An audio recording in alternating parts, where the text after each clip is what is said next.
Le jour 21 du procès fédéral de Sean Diddy Combs s'ouvre dans une tension sourde, presque étouffante. Depuis des semaines, la salle d'audience a été le théâtre de révélations bouleversantes. Mais ce matin-là, l'atmosphère change, elle devient intime, fragile, comme si tout, dans cet espace clos, attendait la chute d'une vérité qu'on redoute autant qu'on espère. Jane entre, celle que les documents judiciaires désignent comme victime numéro 2, revient à la barre pour un second jour de témoignage. Mais elle n'est plus la même, sa voix est plus douce, presque absente, son regard fuit ceux qui tentent de le croiser, recroquevillée derrière une boîte de mouchoirs. Elle semble s'effacer, elle ne parle pas encore, mais son silence dit déjà l'épuisement, le vertige, la peur. Diddy, lui, reste figé, ses yeux rivés à l'écran posé devant lui, il ne lève pas la tête, ne cherche pas son regard comme s'il s'accrochait à ce rectangle de lumière pour ne pas affronter l'ombre qui se tient à quelques mètres de lui. Mais ce face-à-face tendu n'est qu'une des tensions qui traversent la pièce. Une autre affaire secoue les bancs du tribunal, celle d'un juré controversé.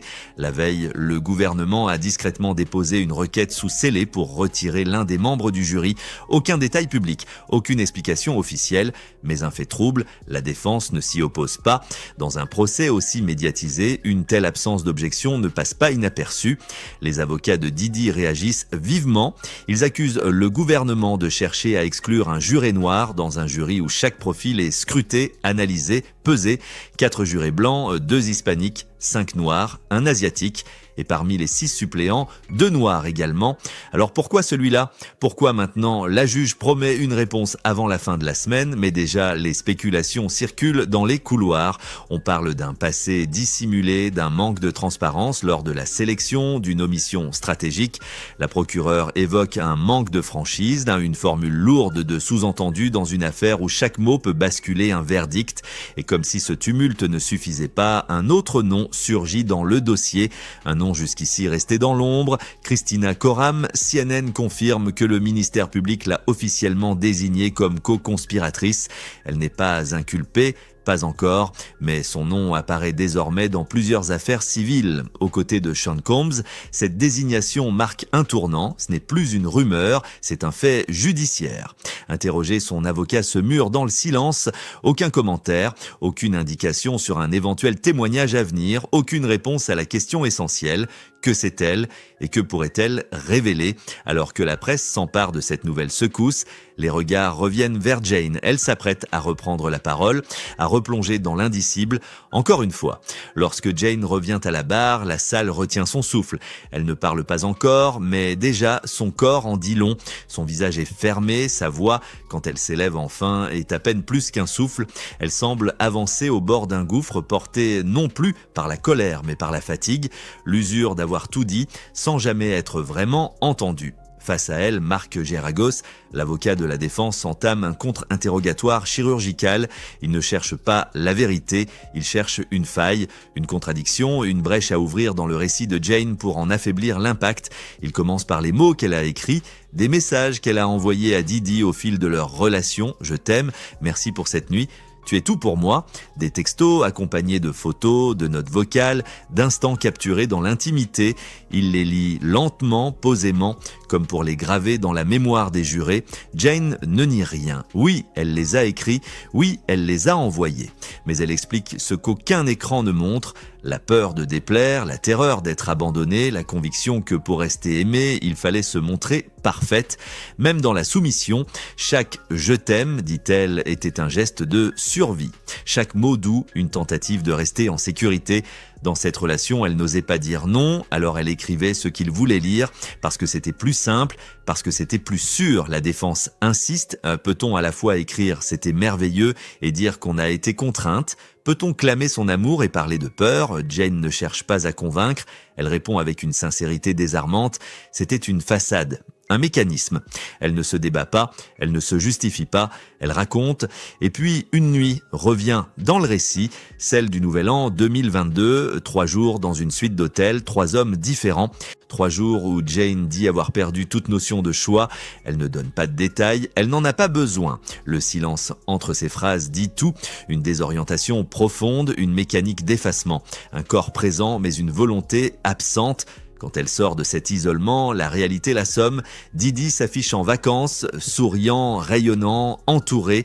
Gina apparaît à ses côtés. Une autre femme, une autre scène, un autre monde. Jane, elle, est seule chez elle, avec ses blessures.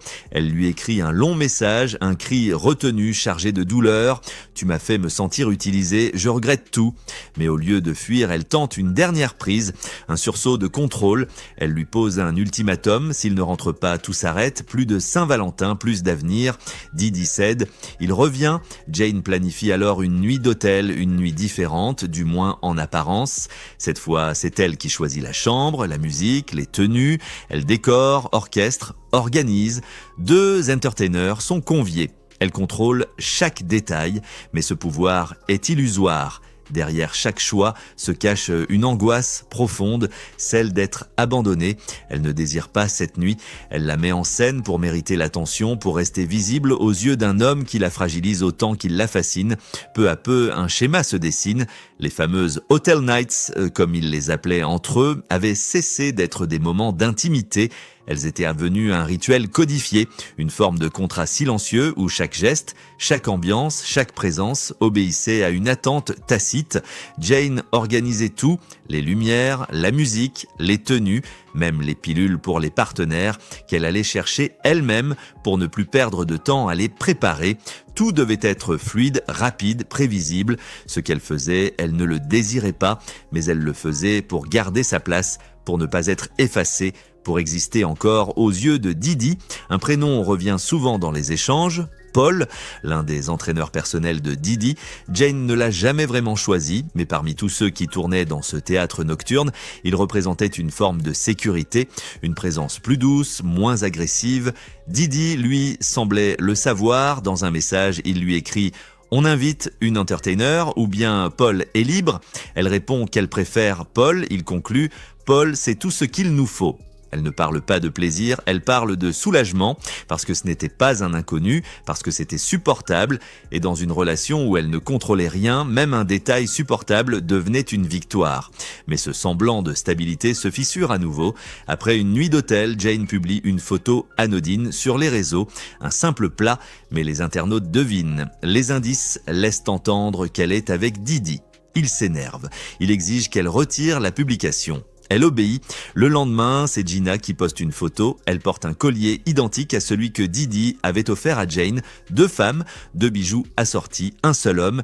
Jane explose. Elle exige que Gina retire son post. Elle parle de trahison, d'anxiété, de douleur. Didi calme le jeu, il minimise, il détourne, il apaise. Puis, comme toujours, il propose une nouvelle nuit d'hôtel. Jane accepte, pas par envie, mais parce qu'elle sait que c'est le seul langage qu'il comprend. Les semaines passent. Au printemps 2022, le rythme ralentit, 2 mois sans nuit planifiée. Pour Jane, c'est inquiétant. Dans leur relation, l'absence de ces rituels signifie l'éloignement. Et l'éloignement, c'est l'abandon. Le 19 juin, Didi relance. Et si on organisait une nuit ? Jane hésite. « Je ne suis pas trop d'humeur, mais je ne veux pas te mettre en colère. » Il répond « Pas de souci. » Mais elle sait, dès cet instant, le cycle recommence. Même lorsqu'elle tente de poser des limites, elle cède face à la peur de le perdre. Certaines nuits, ils ne vivent plus ces scènes. Ils les regardent. Ensemble, ils revoient des vidéos de leurs anciens rendez-vous. Des fragments capturés dans la pénombre. Didi veut revivre. Jane, elle, voudrait oublier. Et pourtant, elle continue à s'occuper de tout. Les shorts assortis, l'ambiance, les pilules, les enchaînements. Tout est millimétré, sauf ses propres émotions. Dans cet engrenage, Paul revient encore. Il devient une échappatoire, une solution à défaut d'un désir. Lorsqu'un entertainer la dégoûte, elle en parle à Didi. Il répond qu'il ne le fera plus revenir et propose Paul encore. Même les messages les plus tendres sont disséqués. Last night was amazing. Je t'aime plus que tout. Je suis prête à tout pour toi.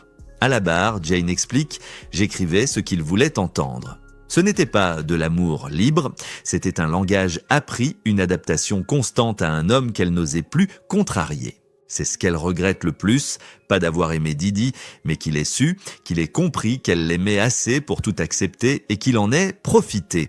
À mesure que les mois avancent, l'histoire se répète. Jane croit entrevoir un tournant, mais chaque illusion s'effondre.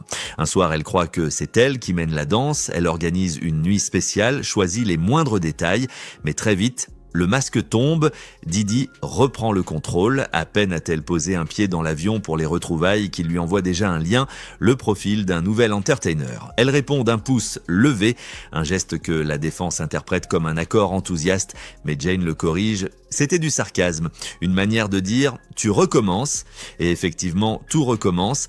Elle gère les démarches pour faire venir un autre entertainer, Sly. Passeport, certificat de vaccination, disponibilité. Elle obéit encore. Durant le séjour, Paul est à nouveau présent, mais cette fois, l'ambiance est pesante. Jane sent qu'elle a gâché la soirée. De retour à Miami, elle se sent redevable. Alors elle accepte une autre nuit, cette fois avec Sly. Pas par envie, par devoir, par réflexe. Ce qui devait être un voyage de réconciliation devient une nouvelle répétition. Une fatigue sans fin. En avril 2023, Jane emménage dans une maison à Los Angeles, un logement payé entièrement par Didi, un refuge en apparence, un piège en réalité.